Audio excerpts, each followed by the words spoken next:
Hi, I'm Claire from the Hive of Wellbeing. I work as a coach who supports teachers with their wellbeing at work. In this short video, I'd like to speak to you about the theme of autonomy, which is a central aspect to our sense of wellbeing in education.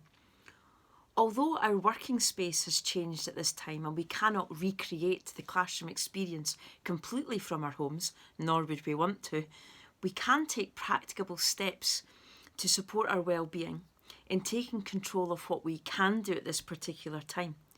However, let's be honest, we had absolutely no control over this situation happening, and we had no control over the impact that this global pandemic was going to have on our education system in this particular academic year. And as a result, we are facing a completely new set of circumstances where we are no longer physically present to our pupils and our families that we work with. We are no longer in immediate control of their learning and of their well-being. And this can cause us quite a bit of anxiety and quite a bit of worry. We worry about how they are, how they really are, and how things are unfolding for them.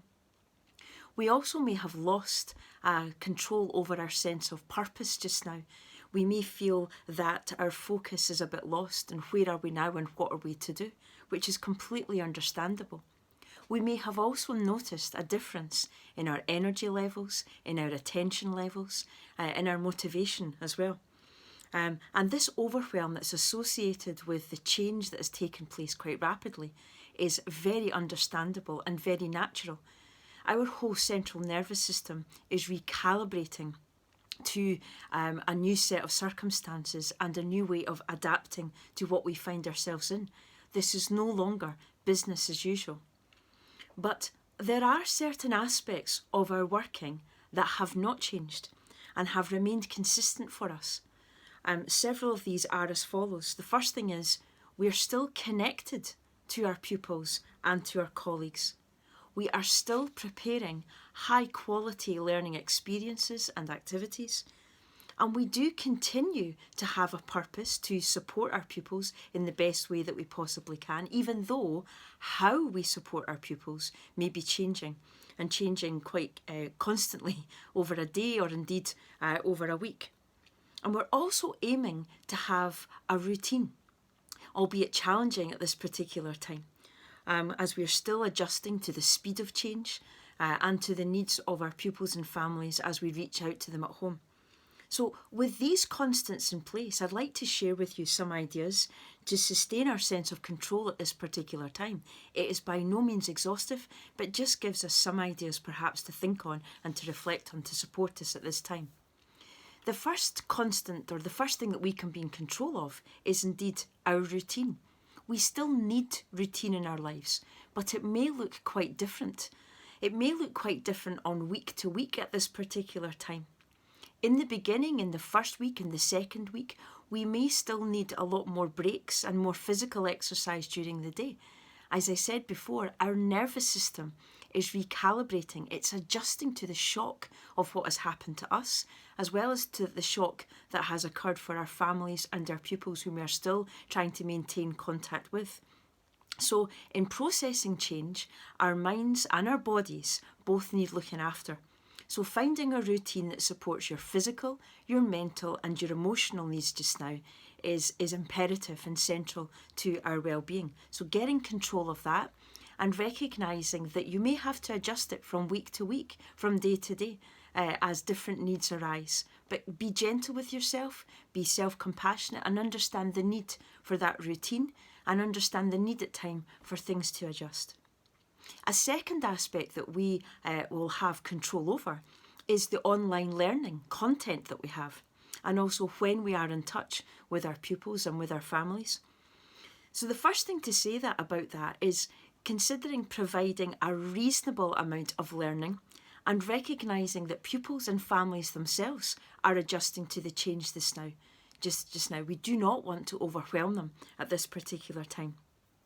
In terms of your own control around online content, setting out a clear timetable for what is manageable for you as well as for your families is very important.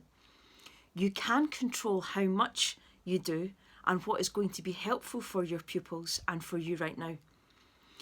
The reason I say that is perhaps in putting so much effort into preparing so much online content can actually do yourself a great disservice at this time. You may find by putting too much content on, it is difficult for families to assimilate this and for pupils to adjust to this. And in terms of your own feedback on this, you may be putting in so much effort but getting little back. So recognise what is a good balance and recognise what is manageable for you at this time and also what you can be in control of. A third aspect is being in control of staying connected, reaching out to your pupils collectively and individually.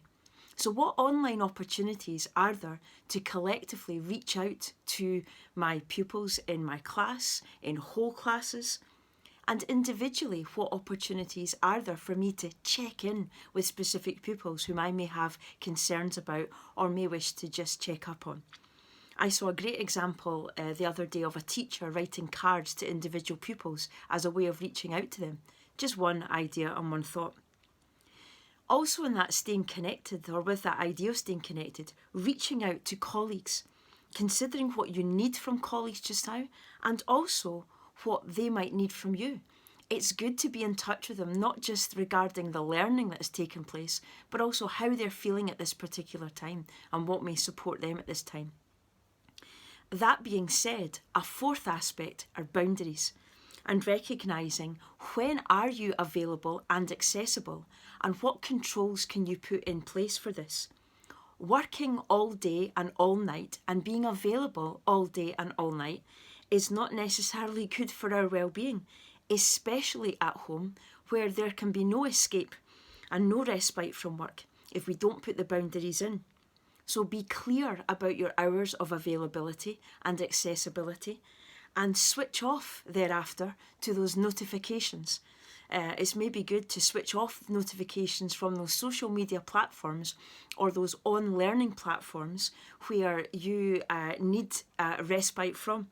As Mickey Flanagan didn't say, it's about being off. So resting up and switching off is essential. And lastly, in terms of my thoughts today, control over your purpose. Considering every time that you connect with your pupils and connect with your families, what is your purpose at this particular time?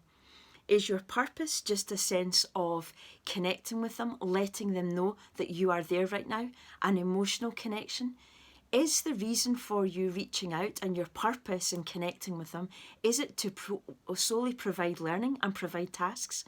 And if so, how will this continue to engage your pupils? You want your pupils to be engaged with things that are relevant for you just now, relevant for them just now, and also that are meaningful. So every time you go to reach out, what is your purpose and how are you connecting meaningfully with your pupils and with your families? So these are just some ideas that I share with you in this particular video, but I leave you with this question. In what other ways can you take back control and feel good about your new ways of working? I hope this has helped you to reflect on what is working for you thus far and what else can be done to support you. Thank you for watching. Stay healthy, stay safe, and stay home. Thanks so much.